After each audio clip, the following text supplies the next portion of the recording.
Un informe del Centro de Encuestas y Estudios Longitudinales de la Universidad Católica abordó las diferencias de género en nuestro país. Vamos a conocer más detalles de esta investigación. Recibimos en CNN Chile a una de las investigadoras de este estudio, la economista Javiera Vázquez. Gracias por acompañarnos, Javiera. Gracias a ustedes por la invitación. Lo interesante de este estudio es que si bien se ha hablado muchísimo de las diferencias de género o de las brechas que pueden existir entre hombres y mujeres, sobre todo, por ejemplo, el tema de las remuneraciones, es que lo que ustedes hacen es abordar datos desde la primera infancia, podríamos decirlo, y cómo en el camino estas diferencias ya se van marcando. ¿Podrías comentarnos un poco más de eso, de cuándo ya es el momento en que claramente hay diferencias y distinciones entre hombres y mujeres y que marcan finalmente lo que va a pasar más adelante? Sí, por supuesto. Miren, nuestro estudio nace por esta inquietud de que uno ya en el mercado laboral observa diferencias, y no solo en Chile, sino que en todas partes del mundo. Pero tiene que haber un punto, si uno cree que hombres y mujeres nacen exactamente iguales, tiene que haber un punto en donde estas diferencias se empiezan a producir. Y justamente el objetivo de este estudio es ver cuándo empieza esto.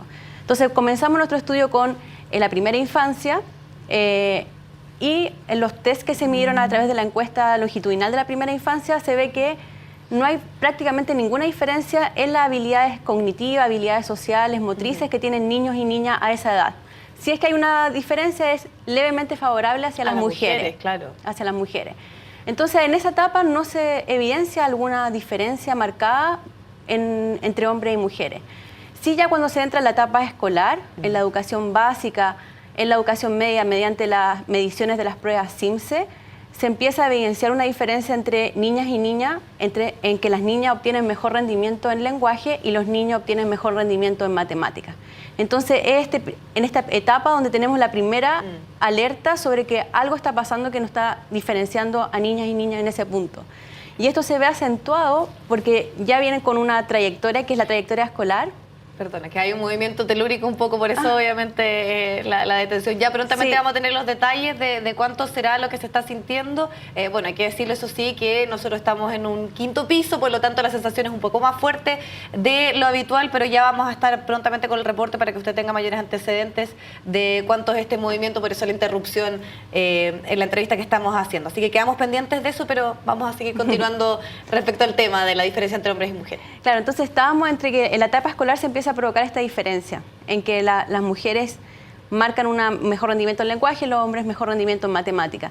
Esto sin duda afecta cuando para hombres y mujeres que quieren seguir estudiando una carrera universitaria tienen que optar por alguna de estas carreras.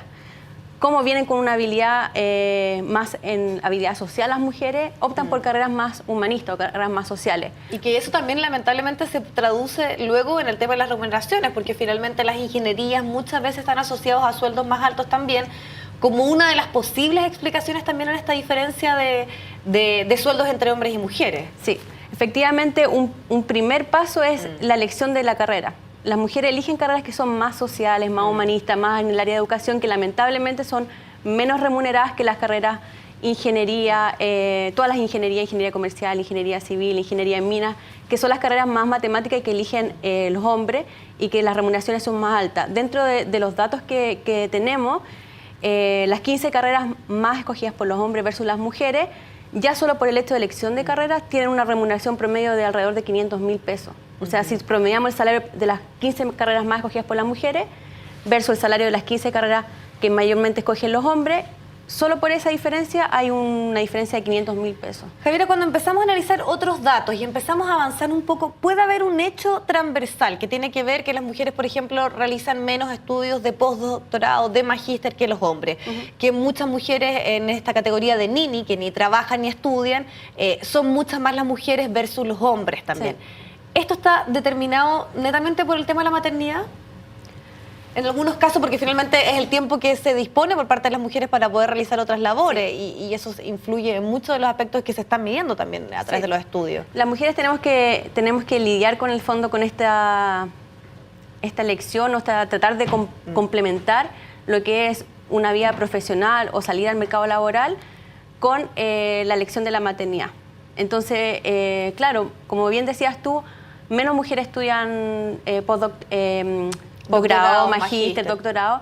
¿Por qué? Porque no tienen que complementar el trabajo con la maternidad y un tercer Exacto. estudio podría ser prácticamente algo inmanejable para el caso de la mujer. Además con las edades reproductivas de la mujer. Coincide con la edad limitante reproductiva de la mujer, claro. Y además, también viéndolo de la parte como más económica, una mujer quizás no va a invertir en hacer un magíster, después hacer un doctorado, quizás después hacer un postdoctorado, si en realidad yo después quiero dedicarme no 100% a mi trabajo, sino que quiero complementarlo con mi vida familiar y no voy a poder, entre comillas, rentabilizar toda esta inversión que estoy haciendo en estudio.